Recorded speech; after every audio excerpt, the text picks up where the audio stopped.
제136편 세례와 40일 6. 둘째 결정.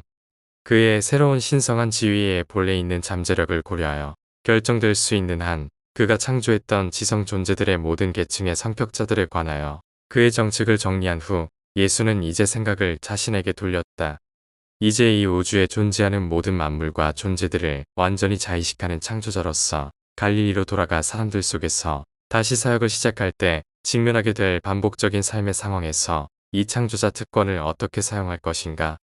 사실 이미 홀로 이 산속에 있는 동안 이 문제는 음식을 구하는 문제로 인해 실질적으로 그에게 닥쳤다.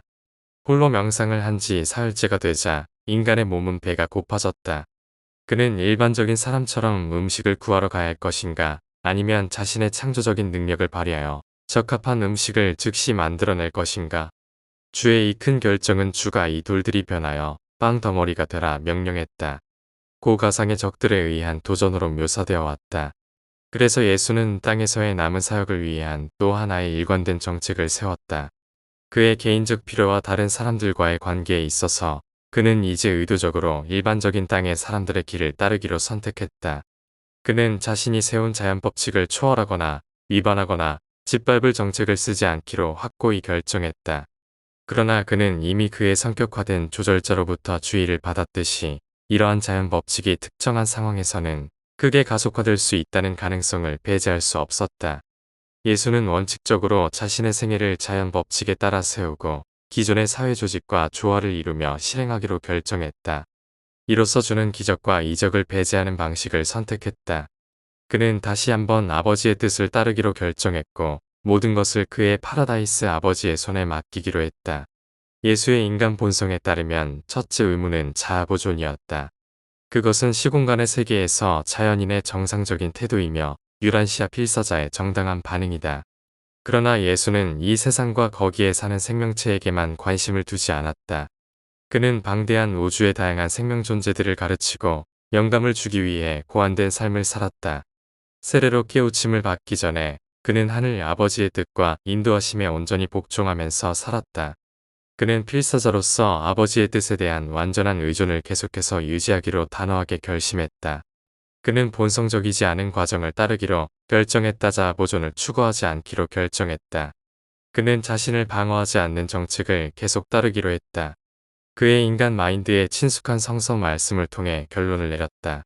사람이 떡으로만 살 것이 아니라 하나님의 입에서 나오는 모든 말씀으로 살 것이다. 음식에 대한 굶주림으로 표현되는 육체적 본성의 식욕에 관한 이 결론에 도달하면서 사람의 아들은 육체의 다른 모든 충동과 인간 본성의 자연적 충동에 관한 최종 선언을 하였다.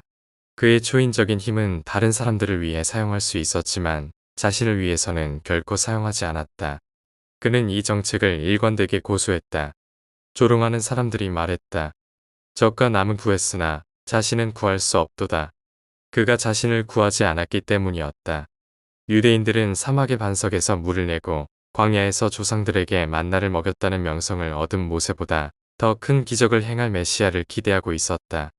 예수는 동포들이 기대하는 메시아의 모습을 잘 알았고 그들의 기대에 부응할 수 있는 모든 권세와 특권을 가졌지만 그런 장엄한 권세와 영광의 계획을 하지 않기로 결정했다. 예수는 그러한 기적을 기대하는 과정을 무지한 마술과 야만적인 주술사의 타락한 관행의 옛날로 돌아가는 것으로 보았다. 인간의 구원을 위해 자연법을 가속화할 수는 있겠지만 자신이나 동료 인간들의 이익을 위해 자신의 법을 초월하는 것은 하지 않기로 했다. 주는 최종 결정을 내렸다. 예수는 자기 민족을 불쌍히 여겼다. 그들이 다가올 메시아의 기대에 어떻게 인도되었는지를 충분히 이해했다. 땅이 열매를 1만 배 맺고 한 포도나무에는 1,000가지가 있으며 가지마다 1,000송이를 생산하고 송이마다 포도알 1,000개를 맺으며 포도알마다 포도주 1갤론을 생산할 그때를 메시아가 기적같이 풍성한 시대를 계시할 것이라 유대인들은 믿고 있었다. 히브리인은 기적의 전통과 이적의 전설에 오랫동안 젖어 있었다. 그는 빵과 포도주를 늘리기 위해 오는 메시아가 아니었다.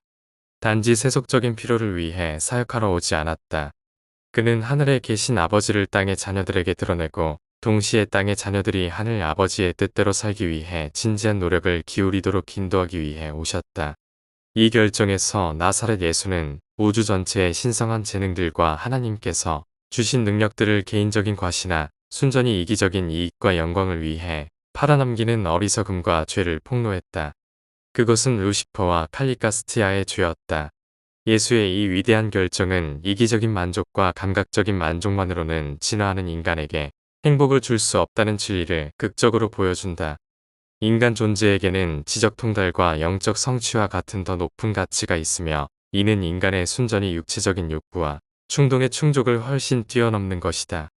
사람이 타고난 재능과 능력은 더 높은 마인드와 영적 능력을 증진시키는데 헌신되어야 한다.